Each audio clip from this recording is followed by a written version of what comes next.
Hello YouTube and welcome back to another fun video. Thank you for clicking on it and I hope you enjoyed my reaction. Also, did you know that if you do check if you are subscribed, you get a bonus point from me? Thanks for checking. Deadly medieval jobs. Yay!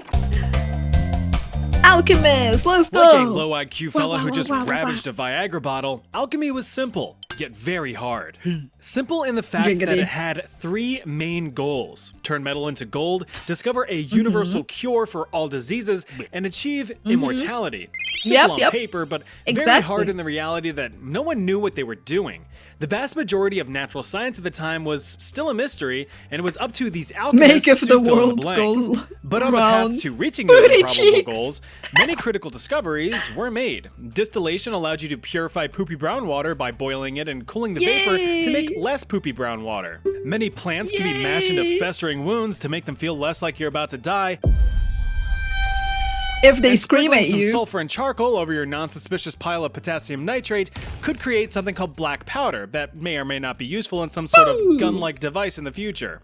But every new discovery was the result of thousands of failures. Sure, alchemy would eventually shed away a lot of the primitive theoretical slag and refine itself into modern-day chemistry, but it took millennia of trial and error, and many died in the pursuit of eternal health and infinite wealth. The extent of the alchemical process boiled down to purification, isolating crude elements into their purest forms.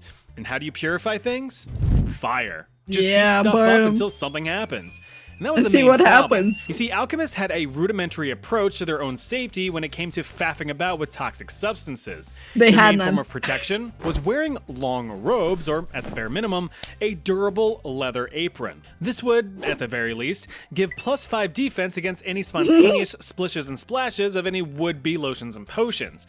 But if you've ever been chewed out by your chemistry professor... That's actually very interesting because I didn't know that they actually wore leather aprons or anything.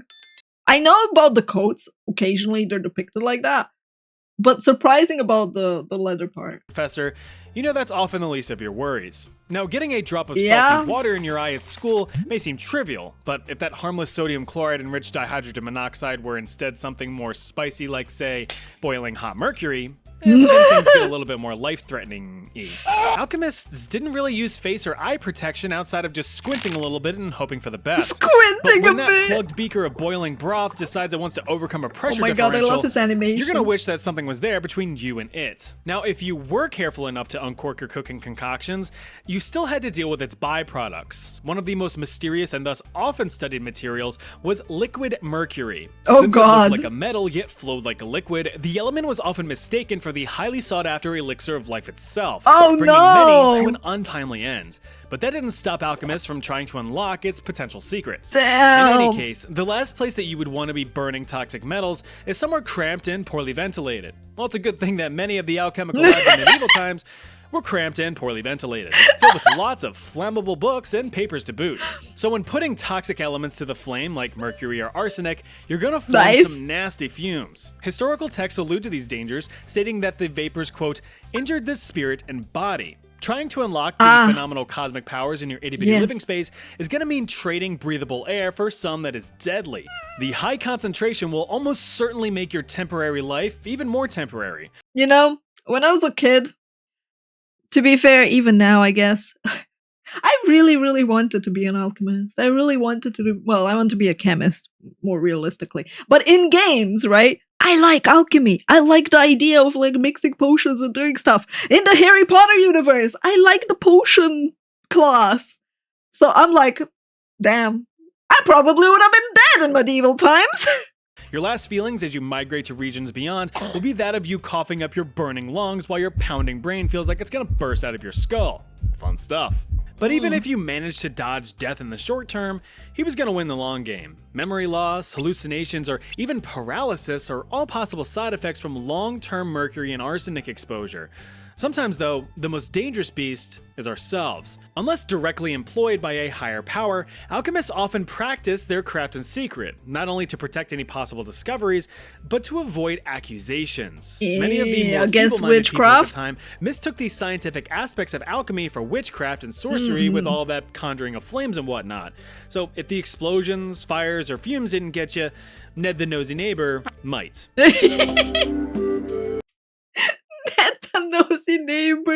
Oh, I love the way he draws the freaking animations as well. It's so freaking good. The stick figures and everything. Yeah, I mean, I was actually, here's a bit of lore drop. I was actually supposed to be a chemist before I decided to be a programmer. But that's because in high school I got a really shitty chemistry teacher, so I stopped being as interested in chemistry. But chemistry is really cool. I used to spend my weekends there as a kid in the laboratory, mixing stuff. It was fun. You can already see how this one's gonna go. Listen, royalty has always been a world of extravagance and bragging rights. Get conquered, and you can bet that all of your treats and treasures were on full display to boast to other royals. Look how big my shiny rod is. Aye, take a gander at me family jewels. Oh, wow. But not all wealth was silver and gold, Okay. as King Henry III of England would soon come to realize in 1235. Arriving on the front doorstep one morning was a gift. 3 gifts, actually. As a present in good faith to maintain political relationships, Emperor Frederick II of the Holy Roman Empire.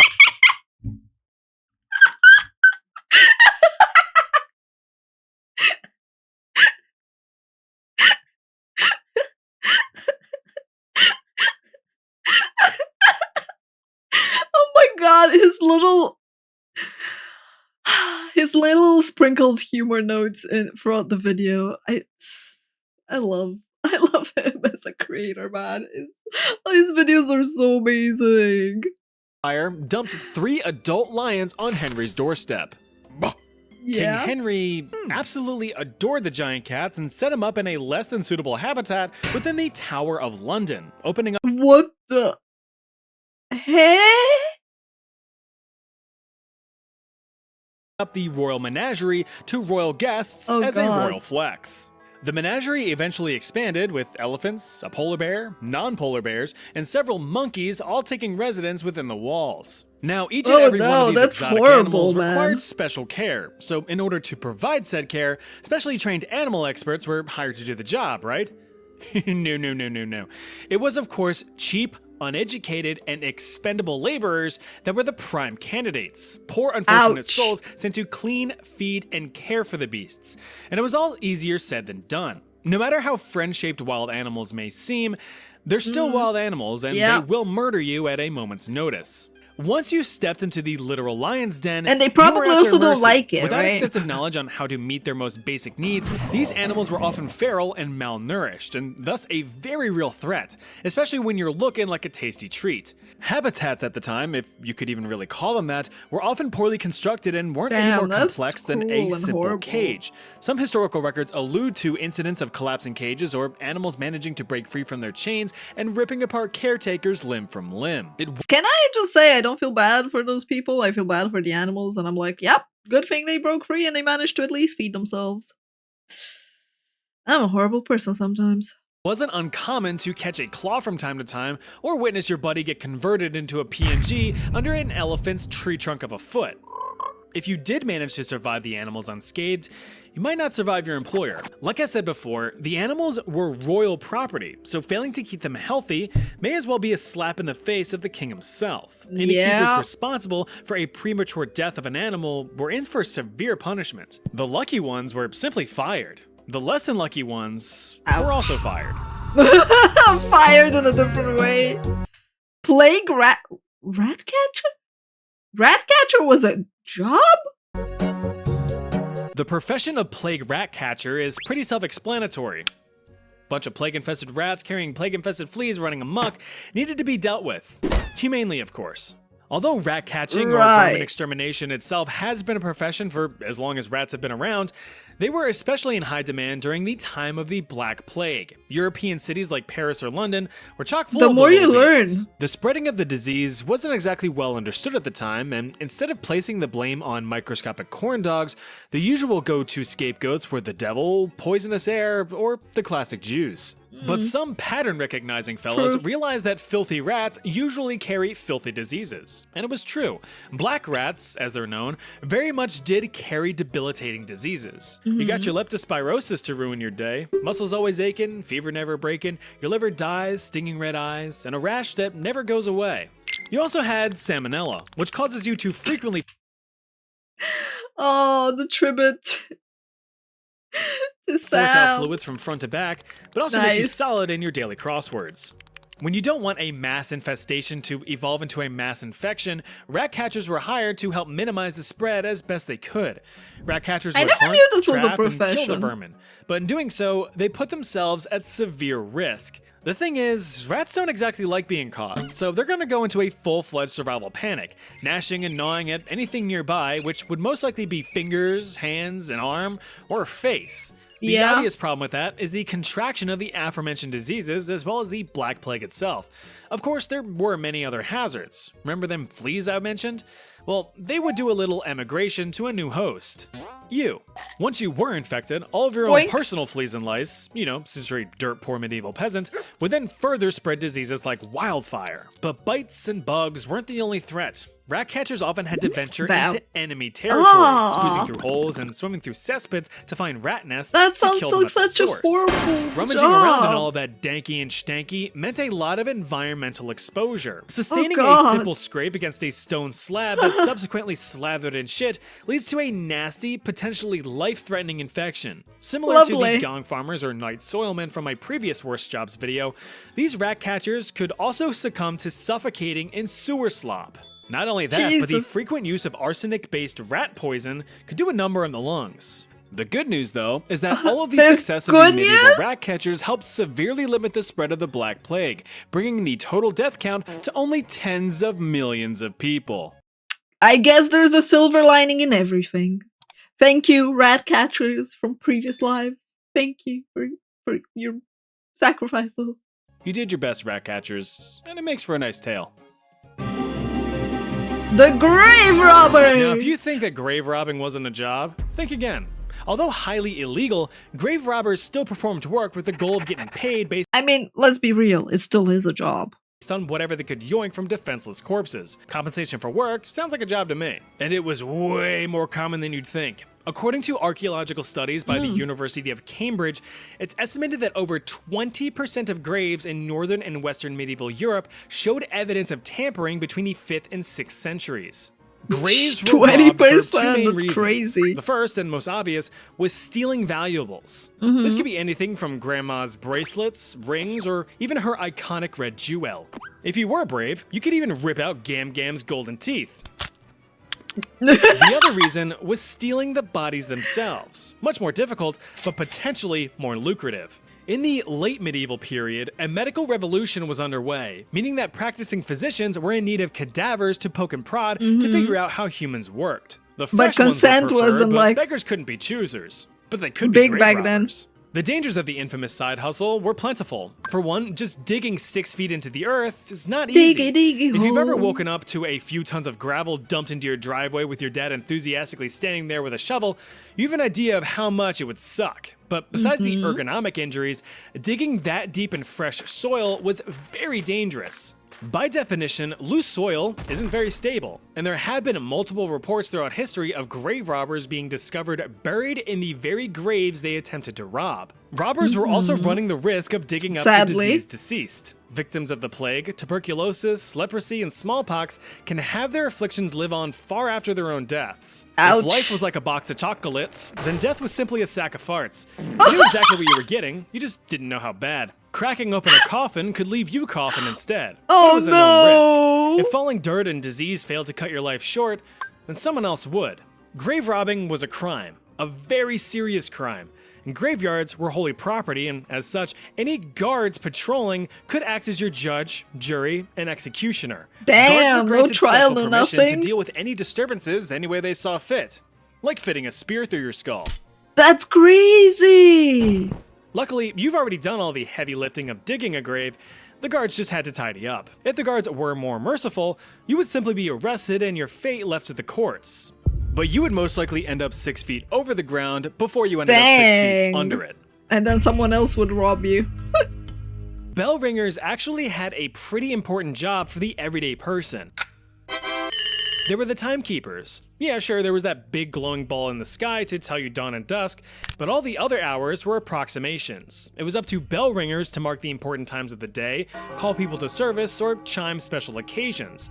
But doing so You'd think was this was a good extremely job, physically right? taxing, A standard tower bell could weigh anywhere between a few hundred pounds all the way up to several tons. Jesus. Granted, the big-ass bells required multiple people, but each man pulled his own weight, and then some. Having a tug-of-war match with a several-ton hunk of metal isn't the best wager to make. Jesus Christ, The sheer momentum of these bells as they swung back and forth was something to be reckoned with, and it demanded respect. Or else. Oh my god, that sounds horrible! Several thousand London bell ringers about any injuries sustained during their ringing duties, and the answers didn't leave much to the imagination. Ripped fingernails, crushed limbs, falls from the tower, and even accidental hangings had occurred. Ringing ropes became a death trap if the ringers became too complacent. Now keep in mind, this was in the 1990s, oh my god. well into the modern age with considerations for safety. So imagine how much more frequent these types of injuries must have occurred back in medieval times. If you weren't snagged by the rope, you certainly had the your hearing bones loss rattled is by the horrible deafening as sound of well. the bells themselves.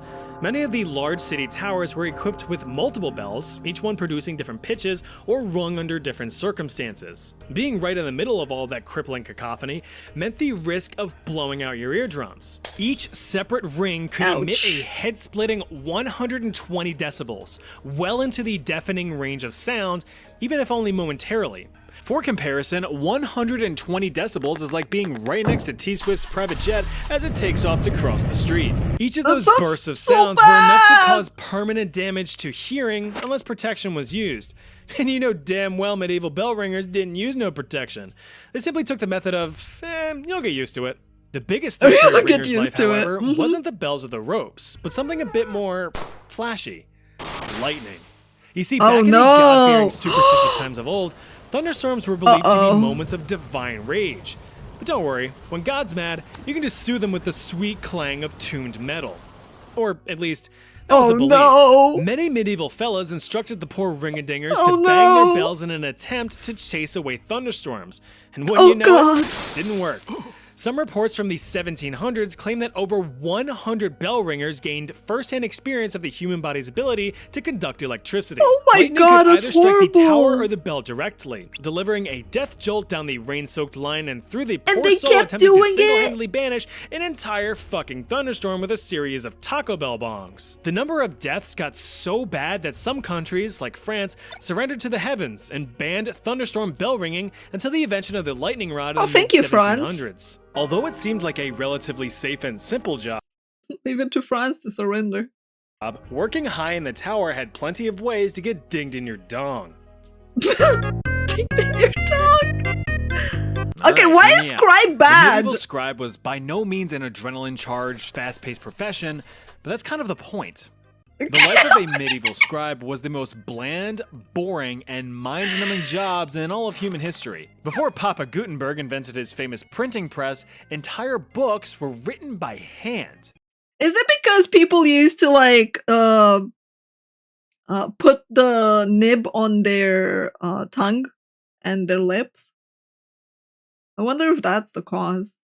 This process was physically exhausting, mentally taxing, and extremely slow, resulting in books being expensive, which is why books were for rich people. But the requirement for a personal touch did allow for creative freedom, creating unique works of art with each copy. Sweet. But there's only so many times you can generate artistic flourishes around the word "the" before your creative juices start drying up. As a medieval scribe, your job was to write. All day, every day. Except Sundays. Those are for Jesus. But all of that writing, especially in the same position day in and day out, puts a very real toll on the human body. We simply weren't designed to sit for most hours of the day. So stop slouching. Scribes worked in specialized rooms called scriptoriums, which held all of the cutting-edge equipment needed for efficient scribbling. A writing desk, ink, paper, and feathers for quills. As for content, scribes copied a wide variety of topics. Science, history, cultural literature, and of course, religious texts. This ensured that tradition and know-how could be passed down across the generations, binding knowledge in paper and leather. But them's a lot of words to read and write. Scanning hundreds of thousands of words with your eyeballs took a toll on them. The constant nearsighted strain often resulted in scribes fucking up their vision and developing chronic migraines. Oh, now, damn. There's often a misconception that, hell, even I had prior to researching this, that scribes were these frail old men writing by candlelight. That's not true. Instead, scriptoriums were specifically designed to take advantage of natural light, with windows facing the east to bathe in the morning sun. Writing desks were set up near these windows to Interesting. maximize their illumination. The setting of the sun simply meant that your shift was over. Now, what people might not realize is that back in the day, candles the were worst. very expensive, and so was paper. So it would be stupid to literally burn through your money in a dimly lit room full of flammable paper. But yeah, like I said, all of that repetitive writing posed very real ergonomic hazards. The constant swishing of a quill across pages put a lot of wear and tear on joints and muscles, resulting in agonizing carpal tunnel syndrome and severe spinal deformations from all of the hunching over. But if osteoarthritis or chronic back pain weren't enough for you, other inherent dangers were waiting.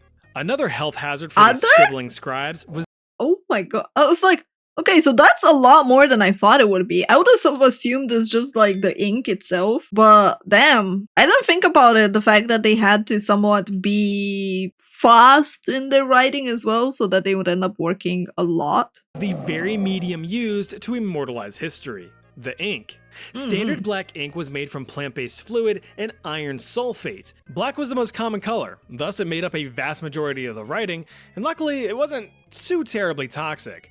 But all of the fancier colors used to decorate or illuminate the pages certainly were. Vermilion red ink contained mercury, vibrant yellows and greens used arsenic, and bright white ink used lead. Exposure or absorption through the skin was known to have caused chronic physical or mental symptoms like rashes, headaches, and memory loss. Which brings up one of the more dangerous aspects of the job. Mental It was actually health. very common for scribes to leave little notes in their copies alluding to them losing their friggin' minds. What? A note at the end of an 8th century book says, "He who does not know how to write does not think that it is a labor. 3 fingers write, the whole body labors. Whoever has read this book, pray for me." Another scribe from the 11th century wrote a little note at the end of his writing endeavor. It says, "Thus let this composition be ended here. God help my hands." Oh And my finally, god! we come to one of the most damning examples. It reads, "The shit sucks." This was a real problem. The constant mental anguish of doing nothing but writing for years caused some scribes to teeter on the edge of insanity, where a comfortable rope necklace could free them from their suffering. Metaphorically, Jesus! of course. Oh my god! Scribes really were some of the most unsung heroes. Despite the mundane career path, they were a critical part of human history. They were the ones who preserved it, or at least their version of it. After all, writers had the right to write what they thought was right. Writers had the right to write what was right. Now say it 10 times faster. That, honestly, that's shocking. I didn't think about the other incidents regarding the scribes. When I considered the scribes, I was just about the ink. But like, the tediousness of having to do that repeated job for your entire life, I'm like, oh, damn. All I know is, if I would be a medieval person, if I would go back and live in the medieval times, I'd probably end up dead, because apparently half the jobs I would like doing, which is looting, pillaging, alchemy, writing, and well, you know, apparently they're not very good jobs. Perhaps being a stay-at-home cook would be better. Anyway, YouTube, thanks for hanging out with us, and if you can, do check out the video up below. Up or below. Thanks for watching, YouTube. Thanks for being here. I shall see you next time.